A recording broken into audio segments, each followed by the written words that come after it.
വിശ്വസിക്കുന്ന കാര്യങ്ങളിലെ യാഥാർത്ഥ്യം തേടിപ്പോകുമ്പോൾ പുതിയ കാര്യങ്ങൾ നമുക്ക് പഠിക്കേണ്ടി വരുന്നു.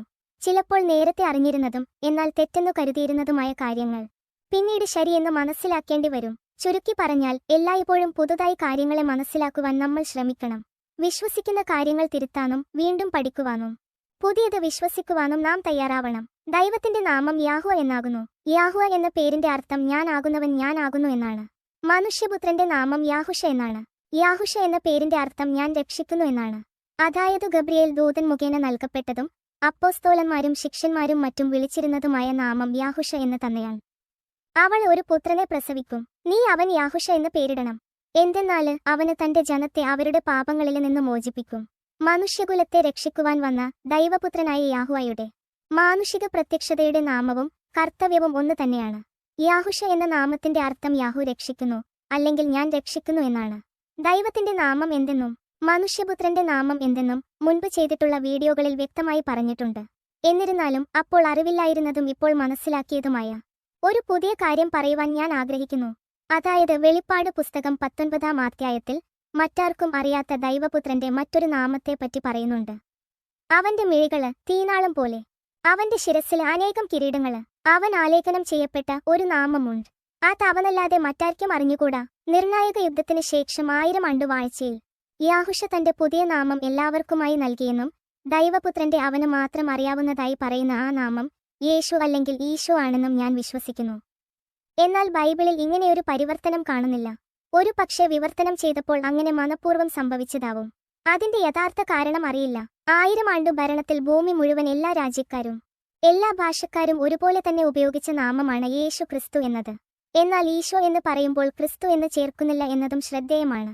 യേശു അല്ലെങ്കിൽ ഈശോ എന്ന നാമത്തിന്റെ അർത്ഥം എന്തെന്ന് എനിക്ക് വ്യക്തമല്ല.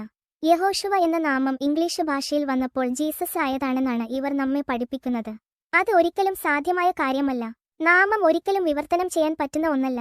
ഏതു ഭാഷയിൽ നാമം എഴുതിയാലും വായിക്കുമ്പോൾ അതിന്റെ ശബ്ദം ഒന്ന് തന്നെയായിരിക്കും. ഉദാഹരണത്തിന് വിജയൻ എന്ന വ്യക്തി ഇംഗ്ലണ്ടിൽ ചെന്നാൽ സക്സസർ ആവുന്നില്ല. അതായത് പാസ്പോർട്ടിലെ നമ്മുടെ പേര് മറ്റൊരു നാട്ടിൽ ചെന്നാൽ മാറുന്നില്ല.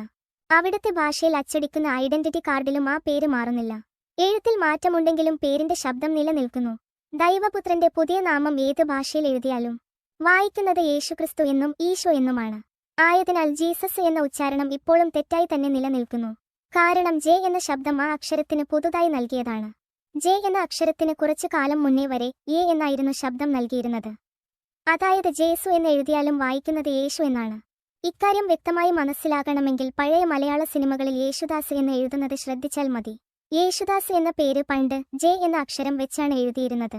എന്നാൽ വായിക്കുന്നതാവട്ടെ യേശുദാസ് എന്നും. ജേസുദാസ് എന്ന് ആരും ഇത് വായിക്കുന്നില്ല. എന്നാൽ യേശുവിന്റെ നാമത്തിന് ജീസസ് എന്ന പുതിയ ശബ്ദം നൽകപ്പെട്ടു. ജെ എന്ന പുതിയ ശബ്ദം നൽകിയതിന് പിന്നിൽ യേശുവിന്റെ നാമം മാറ്റുക എന്ന ഉദ്ദേശം തള്ളിക്കളയാനാവില്ല. യേശു എന്ന് പണ്ട് എഴുതിയിരുന്ന ലിപികൾ ശ്രദ്ധിക്കുക. ഇതിലെ അവസാനത്തെ ചെറിയ എസ് എന്ന അക്ഷരത്തിന് ശബ്ദമില്ല. ആയതിനാൽ ഇസുസ് എന്ന ഉച്ചാരണവും തെറ്റാണ്. യേശു എന്ന് തന്നെയാണ് ഇവിടെയും വായിക്കേണ്ടത്. യാഹ്വയുടെ മനുഷ്യപ്രത്യക്ഷതയുടെ നാമം യാഹുഷ എന്നും അവന്റെ പുതിയ നാമം യേശു ക്രിസ്തു അല്ലെങ്കിൽ ഈശോ എന്നാണെന്നും വ്യക്തമായി എന്ന് കരുതുന്നു. നമ്മൾ ഇപ്പോൾ ആയിരിക്കുന്നത് 1000 ആണ്ടിന് ശേഷം സാത്താന് അനുവദിക്കപ്പെട്ട ചെറിയ കാലത്തിലാണ് എന്ന് എല്ലാവരും മനസ്സിലാക്കിയെന്നു കരുതുന്നു. സാത്താനാവട്ടെ ലോകം മുഴുവനും അവന്റെ കാൽ കീഴിലാക്കിയിരിക്കുന്നു. സ്വർഗരാജ്യത്തിന്റെ ഓർമ്മകൾ ഇപ്പോൾ ആരുടെയും ഉള്ളിലില്ല. എന്നാൽ ഏകദേശം 5 വർഷമായി ആളുകൾ ഇക്കാര്യങ്ങൾ പുതുതായി മനസ്സിലാക്കി തുടങ്ങിയിരിക്കുന്നു. അതിൽ നിന്നും സാത്താന്റെ ഈ അല്പകാലം അവസാനിക്കാറായി എന്ന് വിശ്വസിക്കാം.